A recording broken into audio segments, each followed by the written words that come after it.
Hello, my name is Zach Salak, and today I'll be presenting on Southwest Airlines as my Week 8 capstone project. First, let's start with an overview of Southwest Airlines. They began service on June 18, 1971 out of Dallas, Texas. The company got its start by operating 3 aircraft with services between Dallas, Houston, and San Antonio. Since then, Southwest Airlines has grown to operate in 41 states and 14 near international cities.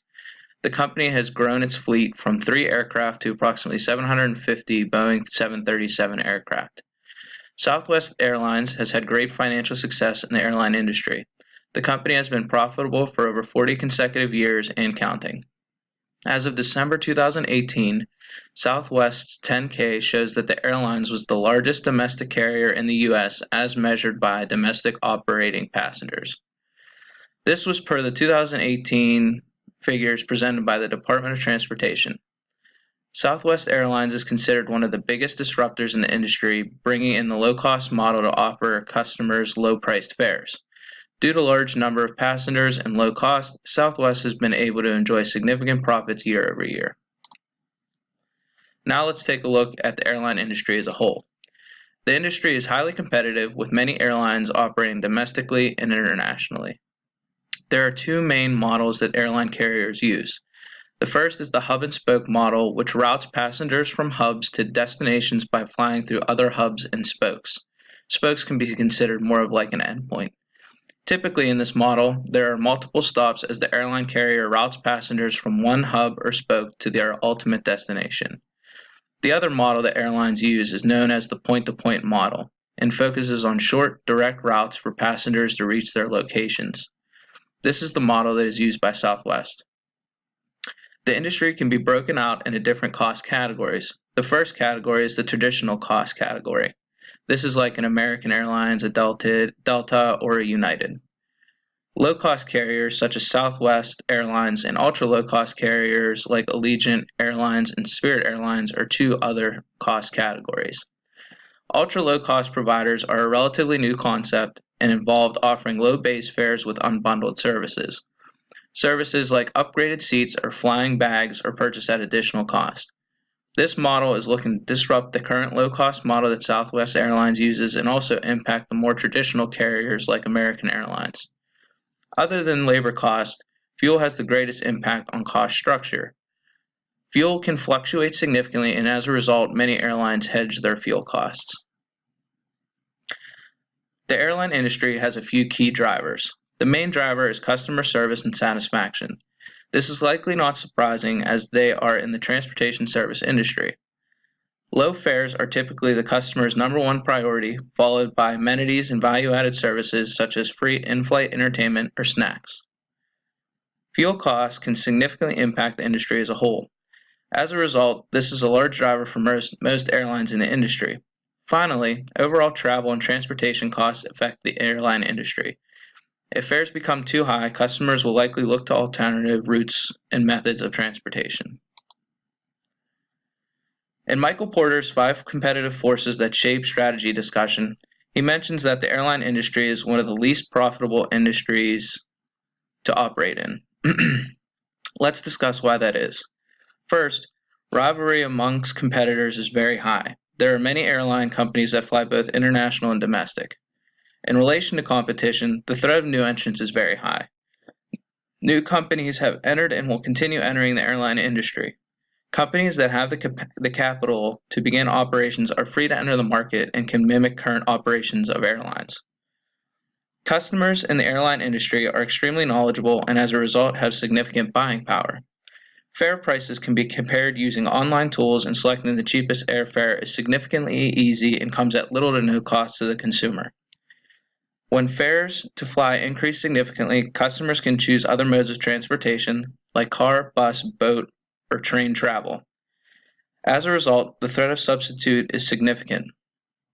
Lastly, bargaining power of supplier can be considered medium or medium to high, depending on the supplier. Suppliers of fuel or owners of gates can charge significant fees that threaten to squeeze the profits from the airlines. Given these factors, this is likely why Michael Porter views the industry as one of the least profitable. Let's take a further look at the industry as it relates to the PESTEL analysis. Political factors can greatly impact the airlines industry, as it is heavily regulated and impacted by various agencies, mainly the Federal Aviation Administration, or FAA, who is in charge of aviation rules and regulations in the U.S. The general economy also plays a key role in the industry. Rising fuel costs and interest rates can greatly impact the operations of an airline carrier. As interest costs rise, cost of capital rises, and it may be difficult to purchase new aircraft. Sociocultural factors play a role as well. Views on the airline impact the operations of an airline carrier significantly. Specifically, the environmental impacts of operations can hurt the airline industry. Demographics, specifically income, are a big part of sociocultural factors. Enhancement technology, like more efficient engines, can certainly impact the overall environment as engines become more efficient. Oops.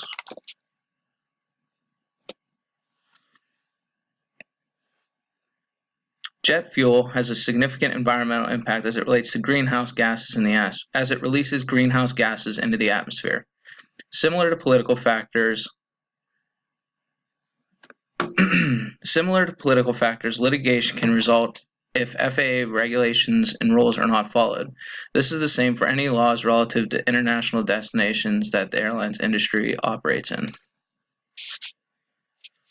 Some of the core competencies that help drive Southwest operations is their main goal of Southwest to be the first choice domestic carrier by providing top-notch customer service and low fares to customers.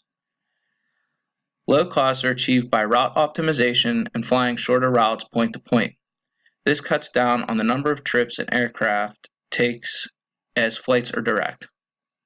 Southwest also utilizes smaller airports and in some instances can reduce gate fees and increase efficiencies.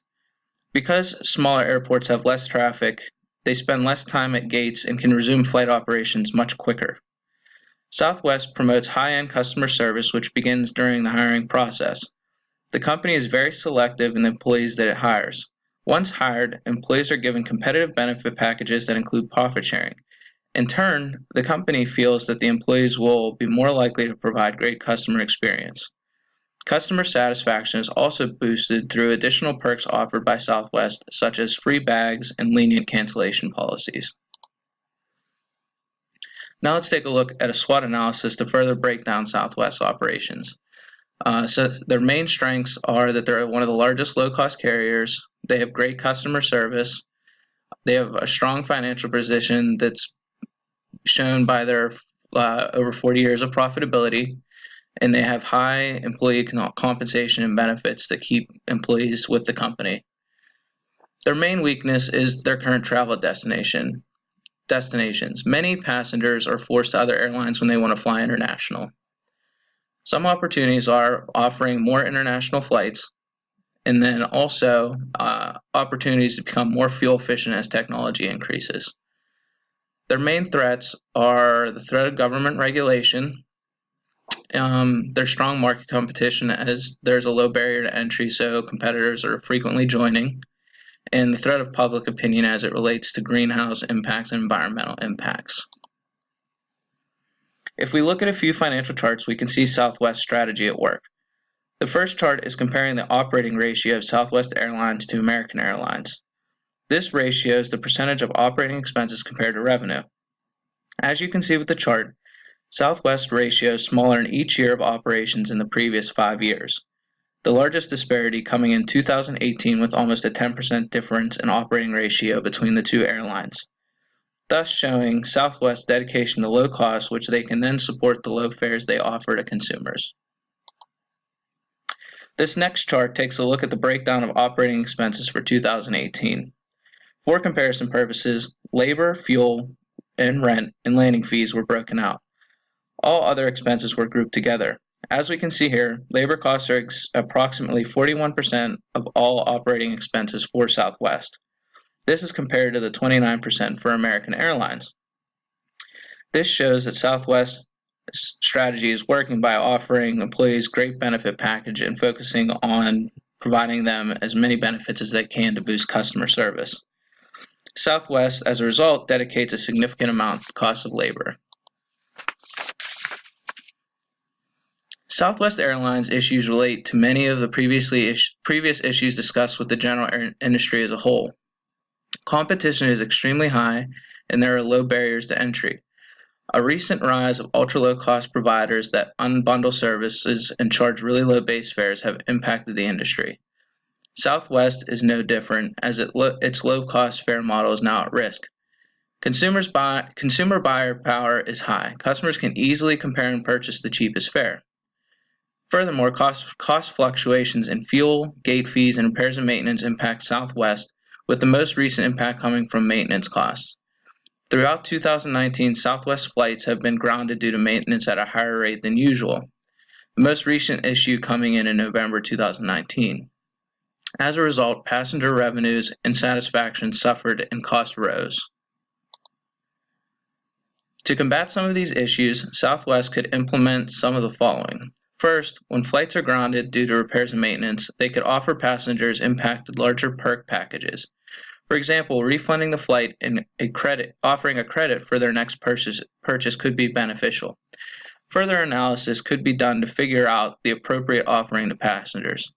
Next, Southwest should analyze repairs and maintenance for specific aircraft and cross-reference this with flight data.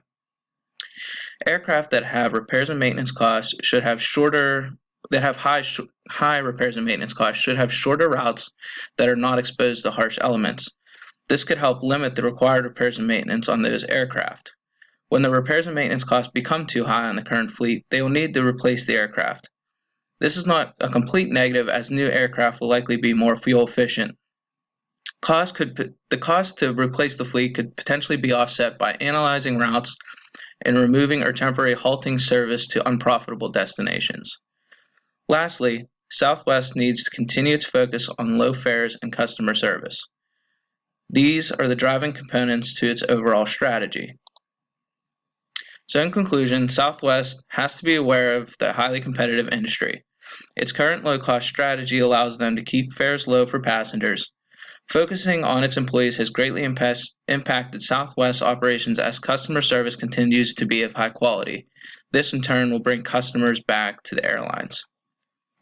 With ultra-low-cost carriers entering the market, it is vital that they look for ways to improve the customer experience to drive revenues further. However, costs need to be considered, as this is key in Southwest's ability to offer low-cost fares. Thank you.